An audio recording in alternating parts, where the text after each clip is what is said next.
అందరికీ నమస్కారం అండి.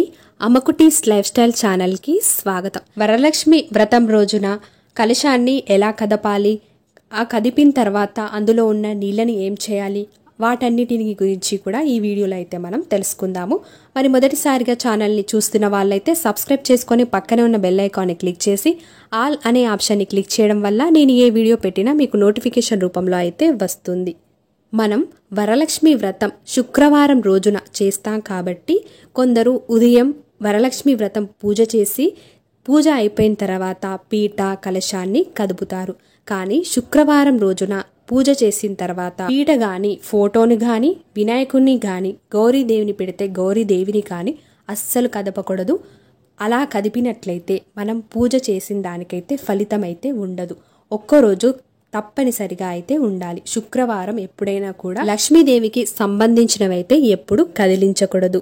అలాగే ఉదయం పూజ చేశాక సాయంత్రం దీపారాధన అనేది తప్పనిసరిగా చేయాలి.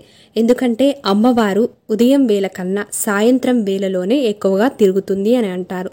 సాయంత్రం వేళల ఎవరైతే వరలక్ష్మి వ్రతం రోజున సాయంత్రం వేళ పూజ చేసుకుంటూ కనబడతారో అమ్మవారు వాళ్ళ ఇంటికి తప్పనిసరిగా అయితే వెళుతుంది. అలాగే శుక్రవారం అంతా ఉన్న తర్వాత శనివారం ఉదయాన్నే పాత పుష్పాలు అంటే అమ్మవారికి వేసిన మాలలు వాటన్నిటిని కూడా తీసేసి కొత్త మాలను అలంకరించి కొన్ని విడిపూలను కూడా పెట్టి ఆ తర్వాత నైవేద్యాన్ని సమర్పించి ఎర్రటి నీళ్లతో హారతి ఇచ్చి అమ్మవారినైతే కదిలించాలి.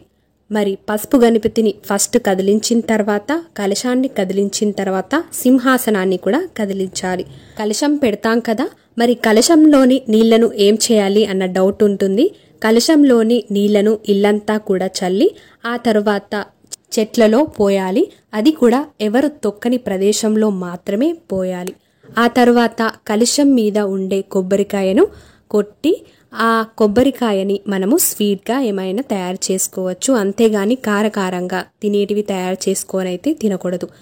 ఆ కొబ్బరికాయ మీద పెట్టే జాకెట్ పీస్ని కూడా మనం కుట్టించుకొని వేసుకోవచ్చు. అందులో ఏం తప్పు ఉండదు.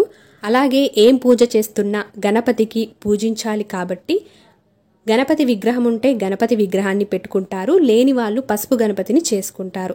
మరి పసుపు గణపతిని కదిలించి ఏం చేయాలంటే పసుపు గణపతిని కదిలించి ఫ్రెష్గా ఉన్న నీళ్లలో పెట్టి మొత్తం కరిగిపోయాక ఆ నీళ్లను తీసుకెళ్లి మంచి చెట్లలో పోయాలి. ఎవరు తొక్కని ప్రదేశంలోనే పోయాలి. తులసి చెట్టులో మాత్రం అస్సలు పోయకూడదు. మరి మన ఛానల్లో వరలక్ష్మి వ్రతం పూజా విధానం, తోర పూజ, తోరం ఎలా తయారు చేయాలి, కలశం ఎలా చేసుకోవాలి, అమ్మవారికి వాయనం ఎలా ఇవ్వాలి, పూర్తి పూజా విధానం అనేది కింద డిస్క్రిప్షన్లో లింక్స్ అనేవి ఇస్తాను. ఒకవేళ మీకు చేసుకోవాలి అని అనుకుంటే వీడియోస్ అన్నీ కూడా చూడండి, మీకు క్లియర్గా అర్థమైపోతుంది.